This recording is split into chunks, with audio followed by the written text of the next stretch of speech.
Nadie imaginaba que detrás de las imponentes puertas de caoba de aquella mansión en San Pedro Garza García se escondía una traición tan vil que ni todo el dinero del mundo podría perdonar. Roberto, un hombre que creía haber encontrado una segunda oportunidad en el amor, tuvo que tomar la decisión más difícil de su vida: volverse invisible en su propia casa para descubrir la verdadera cara de la mujer con la que planeaba llegar al altar. Las cámaras ocultas estaban listas, los micrófonos encendidos, y el corazón de un padre latía con la fuerza de la desesperación y el miedo, temiendo confirmar sus peores sospechas sobre lo que realmente ocurría cuando él cruzaba el umbral hacia la oficina. Aquella mañana no era una despedida normal de negocios, era una trampa cuidadosamente orquestada para destapar una crueldad inimaginable contra un ser inocente que no tenía voz para defenderse. La pequeña de la casa, cuya salud se deterioraba misteriosamente día tras día, sin que los médicos encontraran explicación, miraba a su padre con ojos vidriosos y llenos de cansancio, sin saber que él no se iría realmente a la Ciudad de México, sino que se quedaría vigilando cada movimiento desde las sombras. El ambiente en la residencia olía a lujo, a perfumes importados y a flores frescas, pero debajo de esa fachada perfecta, el aire estaba cargado de mentiras y de un peligro inminente. Mientras el auto de Roberto se alejaba supuestamente hacia el aeropuerto, dentro de la casa, la máscara de la madrastra perfecta estaba a punto de caer al suelo, revelando una frialdad y una malicia que dejarían helado a cualquiera.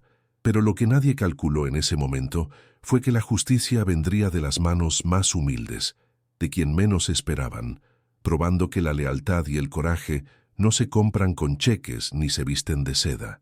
Antes de continuar con esta historia llena de intriga que te helará la sangre y te hará abrazar a tus seres queridos, dime en los comentarios, ¿desde qué parte de México o del mundo nos estás escuchando? El sol de la mañana iluminaba los inmensos ventanales de la residencia en la exclusiva zona de San Pedro, haciendo brillar los pisos de mármol que tanto orgullo le daban a Lorena, la futura señora de la casa. Sin embargo, para Roberto Alejandro de la Cruz, aquel brillo no era más que un reflejo frío que no lograba calentar el hogar que se sentía cada vez más vacío desde la muerte de su primera esposa. Roberto, un hombre que había levantado su imperio industrial con el sudor de su frente y manos callosas, ajustó su corbata con un nudo en la garganta, sabiendo que la despedida de esa mañana era una farsa necesaria para salvar lo que más amaba. Se acercó a la cama donde reposaba Sofía, su hija joven, cuya piel pálida contrastaba dolorosamente con las sábanas de seda importada. La niña, débil y con la mirada triste, apenas tuvo fuerzas para apretar la mano de su padre, confiando ciegamente en que él regresaría pronto con la cura que tanto necesitaba.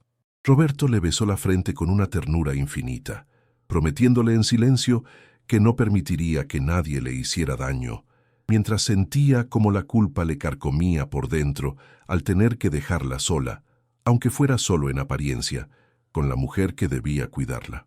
Lorena, impecable en su vestido de diseñador y con una sonrisa ensayada que no llegaba a sus ojos, abrazó a Roberto en la puerta principal, asegurándole que cuidaría a la pequeña como si fuera su propia sangre.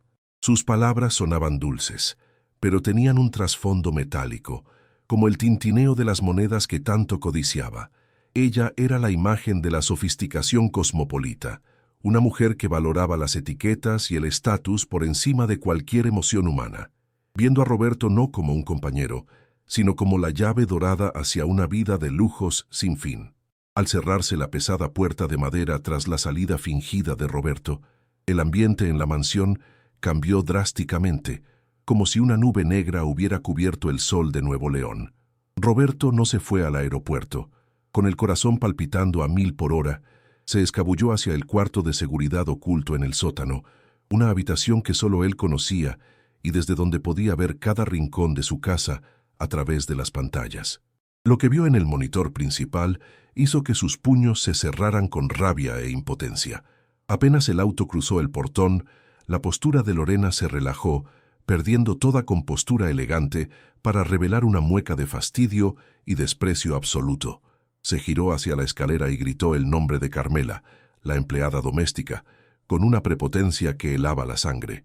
Carmela, una mujer de origen humilde y rostro bondadoso, apareció secándose las manos en su delantal, bajando la cabeza en señal de respeto, pero con los ojos llenos de un temor que Roberto nunca antes había notado con tanta claridad. «Quita esa cara de mártir y ponte a trabajar, que para eso te pago», espetó Lorena mientras se dirigía a la sala principal, pateando un juguete de la niña que estaba en su camino. Carmela, acostumbrada a los malos tratos cuando el patrón no estaba, solo asintió y se dirigió a la cocina, rezando por lo bajo a su Virgen de Guadalupe para que le diera fuerzas. La crueldad de Lorena no tenía límites. Se sentó en el sofá, sacó su teléfono y marcó un número, ignorando por completo los quejidos que provenían de la habitación de la niña enferma. La humillación no tardó en escalar cuando la pequeña Sofía, con la voz quebrada por la fiebre, llamó a su madrastra pidiendo un poco de agua. Lorena, lejos de conmoverse, rodó los ojos y gritó desde la sala: «Deja de molestar, niña mimada. Si quieres agua, levántate y búscala tú misma». Roberto, desde su escondite, sintió cómo las lágrimas de indignación brotaban de sus ojos al ver la deshumanización total de la mujer que decía amarlo, y cómo su hija intentaba, sin éxito, incorporarse en la cama. «¿Y tú? ¿Qué habrías hecho en su lugar al escuchar algo así? Cuéntamelo en los comentarios. Quiero saber si hubieras entrado de inmediato o hubieras esperado para descubrir toda la verdad». Justo cuando Roberto pensaba que su corazón no podía soportar más dolor, el timbre de la entrada resonó en la casa vacía como una sentencia de muerte. Lorena corrió hacia la puerta, pero su prisa no era por preocupación, sino por una ansiedad oscura que se reflejaba en su rostro. Al abrir, no entró un equipo de emergencias ni un especialista preocupado. Quien cruzó el umbral fue Gustavo, el supuesto médico de confianza, que había estado tratando a la niña durante meses. Pero la pantalla del monitor de seguridad reveló una verdad que golpeó a Roberto con la fuerza de un tren. No hubo saludo profesional, sino un beso apasionado y voraz en pleno vestíbulo, bajo la mirada inerte de los retratos familiares. «¿Ya se fue el idiota?», preguntó Gustavo con una sonrisa cínica, arrojando su maletín de cuero sobre una valiosa mesa antigua sin el menor cuidado. Lorena soltó una carcajada estridente, de esas que raspan el alma, y asintió mientras le servía una copa de champán, celebrando prematuramente una victoria manchada de sangre. Para Roberto, encerrado en su cuarto de vigilancia, ver a esos dos brindando en su propia sala, mientras su hija sufría a pocos metros de distancia, fue la confirmación de que el mal había estado durmiendo en su propia cama. Pero la conversación que siguió elevó la situación de un simple engaño amoroso a una conspiración criminal de vida o muerte. Gustavo, con la copa en una mano y una frialdad espeluznante, sacó de su bolsillo un frasco pequeño, sin etiquetas, que nada tenía que ver con la medicina recetada. «¿Estás segura de que quieres acelerar esto?», preguntó él, agitando el líquido turbio frente a la luz. «Una vez que le demos esta dosis a la mocosa, no hay vuelta atrás. Su corazoncito no va a aguantar más de 2 días». Lo que estaba en juego ya no era solo el honor de Roberto o su inmensa fortuna, que estos dos buitres planeaban devorar como si fuera un botín de guerra. Lo que pendía de un hilo era la vida de Sofía, esa pequeña inocente que confiaba ciegamente en los adultos que la rodeaban. El plan era macabro y simple: provocar un desenlace fatal para la niña, dejando a Roberto destrozado y vulnerable, listo para casarse con Lorena y cederle el control total de sus bienes y empresas antes de que él mismo se diera cuenta de la trampa. La urgencia se apoderó de cada fibra del cuerpo de Roberto. Ya no se trataba de desenmascarar una infidelidad, se trataba de evitar un asesinato. Cada segundo que pasaba con ese frasco en las manos de Gustavo era un segundo menos de vida para su hija. Si Roberto salía ahora, solo tendría su palabra contra la de ellos, y ellos eran astutos. Necesitaba una prueba, necesitaba ese frasco, necesitaba que el mundo viera la podredumbre que se escondía tras esos trajes caros y esas sonrisas de plástico, antes de que fuera demasiado tarde para salvar a su pequeña. Lorena se levantó del sofá con una elegancia que contrastaba grotescamente con la maldad de sus palabras. paseándose por la sala como si ya fuera la dueña absoluta de todo lo que la vista alcanzaba. Gustavo, con una risa burlona, comentó lo fácil que había sido engañar a Roberto, burlándose de su devoción familiar y llamándolo un pobre diablo con dinero pero sin cerebro. Cada palabra era una puñalada para el hombre que escuchaba desde el sótano, quien veía cómo su vida se desmoronaba frente a sus ojos, pixelada en una pantalla de seguridad. La mujer tomó el frasco con el líquido peligroso y lo colocó sobre la mesa de centro, junto a las llaves del auto y su bolso de marca, tratándolo como si fuera un objeto cualquiera y no el arma que acabaría con la vida de una niña. «Esta noche terminamos con esto», dijo ella con frialdad, «y mañana, cuando la niña se duerma para siempre, yo seré la viuda consoladora que Roberto tanto necesita y la heredera de todo este imperio». En el pasillo contiguo a la sala, Carmela sostenía una bandeja con café y galletas, petrificada por lo que acababa de escuchar. Sus manos, curtidas por años de trabajo duro en el campo antes de llegar a la ciudad, temblaban tanto que la porcelana tintineaba suavemente. No era solo un chisme de patrones, era una sentencia de muerte. El corazón de Carmela latía desbocado, recordando a su propia hija que había perdido años atrás por no tener dinero para medicinas, un dolor que llevaba tatuado en el alma y que ahora se transformaba en una fuerza volcánica. La empleada sabía que si entraba ahí y los confrontaba, sería su palabra contra la de ellos, y en este país, lamentablemente, la palabra del pobre suele valer menos que el zapato del rico. Podrían despedirla, acusarla de robo o algo peor para sacarla del camino. Pero el llanto ahogado que provenía de la habitación de arriba, donde la pequeña Sofía sufría sola, fue el combustible que necesitaba para dejar de ser una espectadora y convertirse en la única línea de defensa. Mas nadie podría imaginar que por tras de aquel ollar cansado y da postura humilde, había una valentía que mudaría todo. Antes de seguirnos, dime, ¿y tú qué habrías hecho en su lugar? ¿Te habrías arriesgado a perder tu trabajo y tu libertad por salvar a la niña? Cuéntamelo en los comentarios. Carmela respiró hondo, se acomodó el rebozo sobre los hombros y, encomendándose a la Virgen, empujó la puerta de la sala. Al verla entrar, la expresión de Lorena cambió de complicidad maliciosa a un desprecio absoluto. «¿Quién te dio permiso de entrar sin llamar? Lárgate a la cocina, india igualada», gritó Lorena, haciendo un gesto despectivo con la mano, como si estuviera espantando una mosca molesta.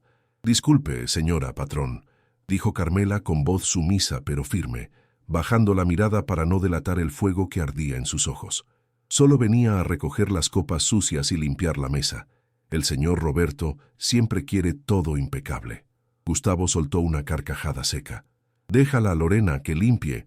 Al fin y al cabo, para eso sirven, ¿no? Para limpiar nuestra basura». La indignación de Roberto crecía a cada segundo.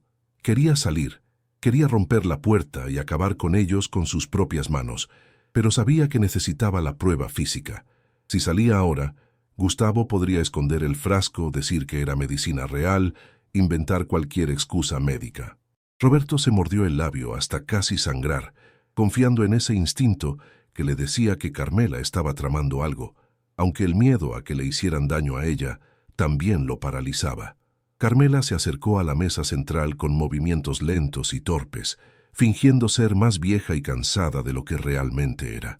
Mientras recogía unas servilletas usadas, sus ojos se clavaron en el frasco sin etiqueta.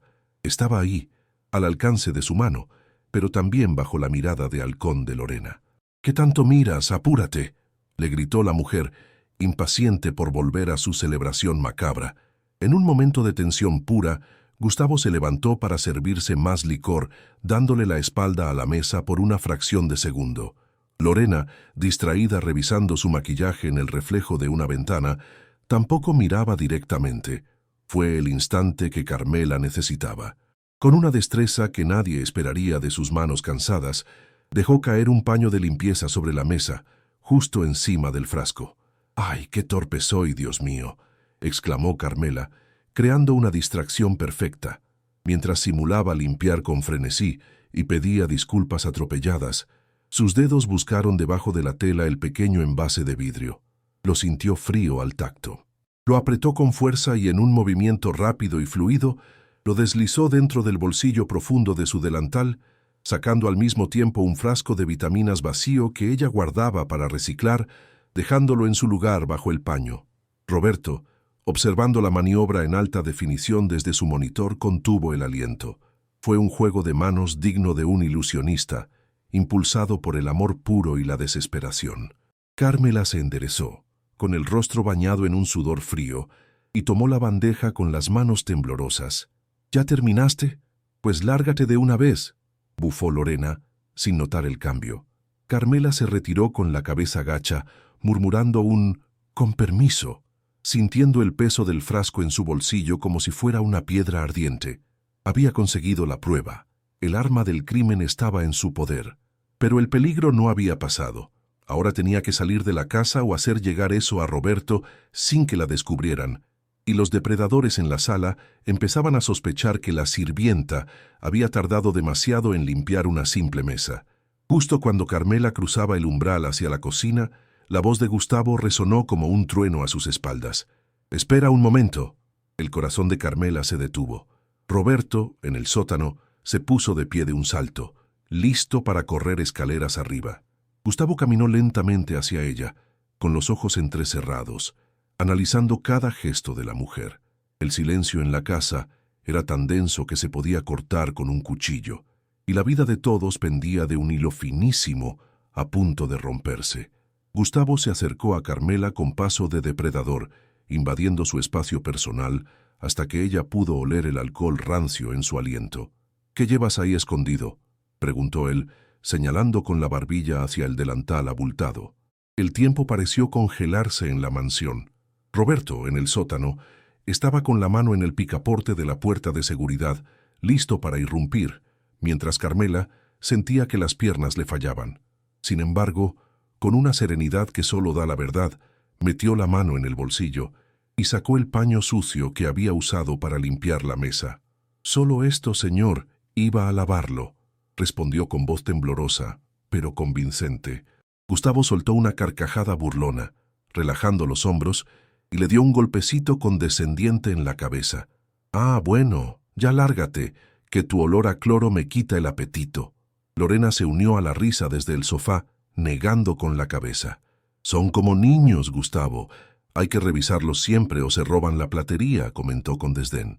Carmela, tragándose la bilis de la humillación, aprovechó ese instante de arrogancia ciega para escabullirse hacia la cocina, llevando consigo la prueba que hundiría a esos monstruos.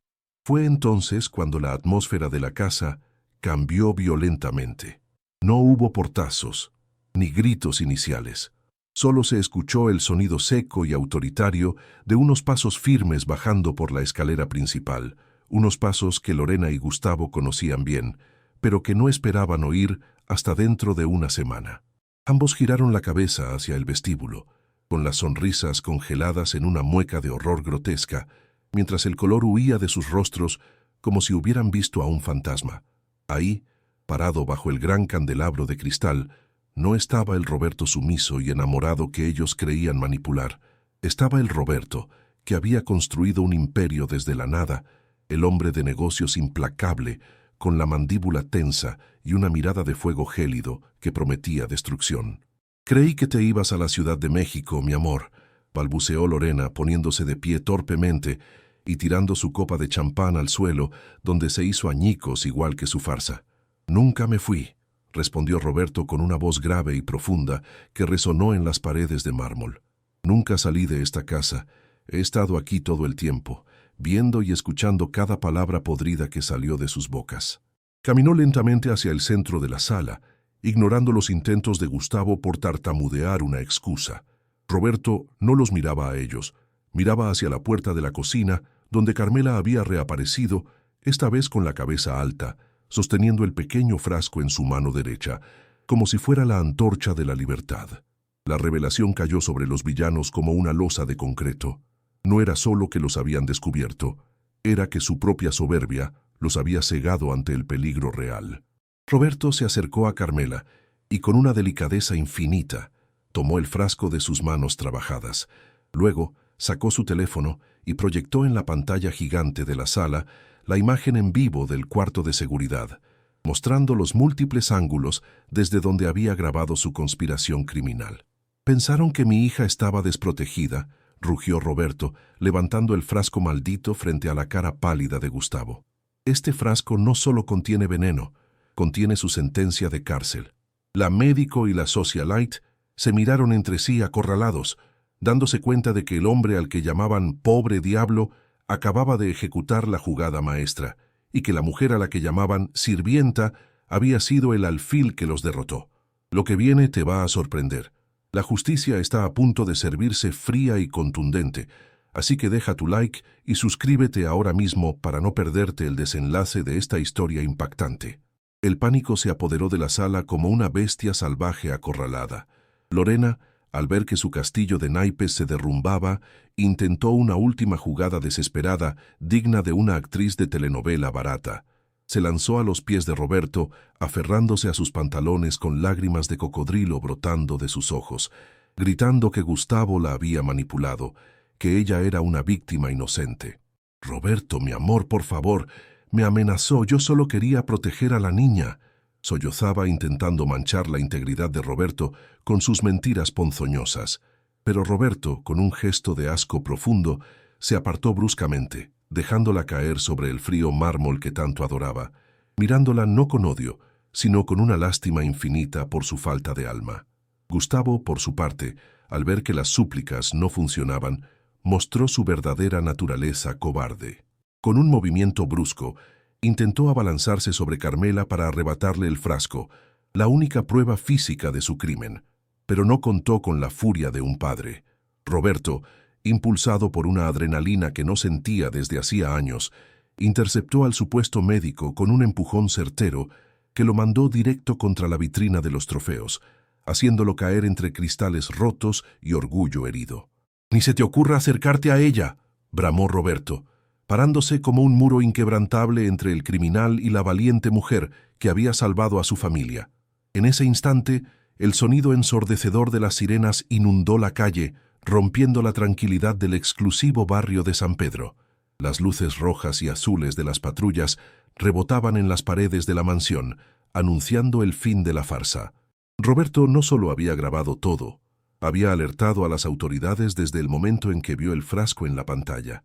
Un grupo de oficiales irrumpió por la puerta principal con las armas desenfundadas, encontrando una escena que no dejaba lugar a dudas. 2 villanos derrotados y 2 héroes de pie. «Llévenselos», ordenó Roberto con voz firme, entregando el frasco de evidencia y la memoria USB con las grabaciones al comandante a cargo. La detención fue un espectáculo de humillación pública que Lorena jamás olvidaría.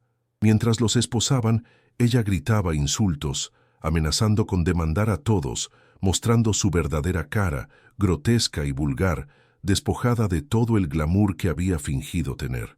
Gustavo, pálido y temblando, bajó la cabeza, sabiendo que su carrera y su libertad habían terminado en ese preciso momento. Al sacarlos de la casa, los vecinos, atraídos por el alboroto, se agolpaban en las aceras.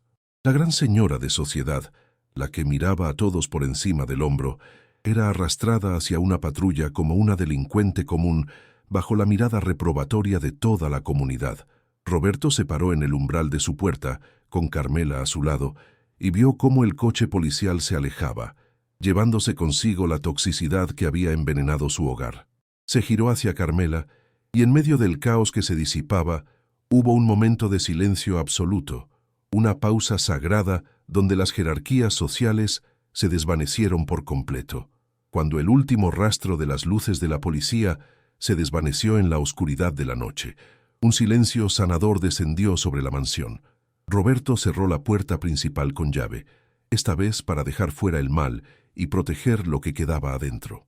Se volvió hacia Carmela, quien seguía de pie junto a la escalera, apretando su delantal con nerviosismo, esperando quizás una reprimenda por el escándalo o instrucciones para limpiar el desastre. Pero Roberto hizo algo que rompió todos los protocolos de esa alta sociedad que tanto daño les había hecho. Se acercó a ella y con los ojos llenos de lágrimas se arrodilló ante la mujer que limpiaba sus pisos.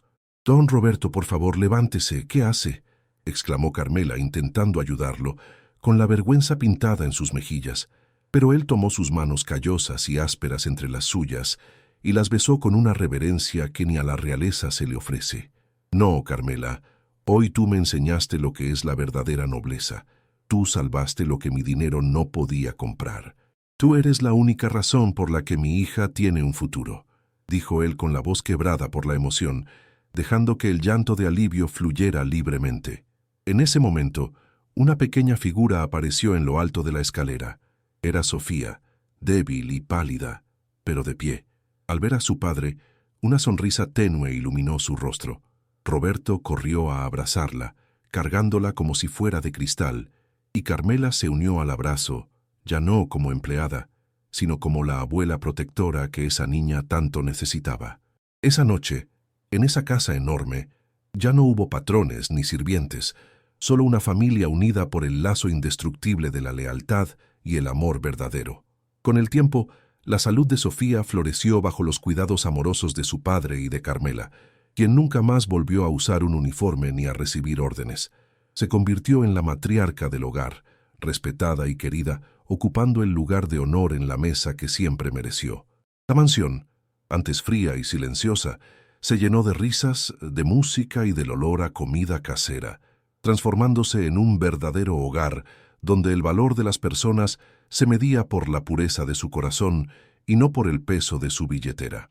Aquel día, todos en San Pedro Garza García y más allá aprendieron una lección que ni todo el oro del mundo puede pagar. La verdadera riqueza no está en lo que se muestra hacia afuera, ni en las marcas de lujo, ni en los apellidos de alcurnia. La verdadera riqueza reside en la lealtad de quienes se quedan cuando el barco se hunde, y en la bondad de quienes, sin tener nada, son capaces de darlo todo por el prójimo. ¿Y tú, qué enseñanza te deja esta historia sobre la confianza y la familia? Escríbelo en los comentarios, quiero leerte. Y si esta historia te conmovió hasta las lágrimas, compártela con alguien que también necesite recordar que los ángeles a veces no tienen alas, sino manos trabajadoras y un corazón valiente.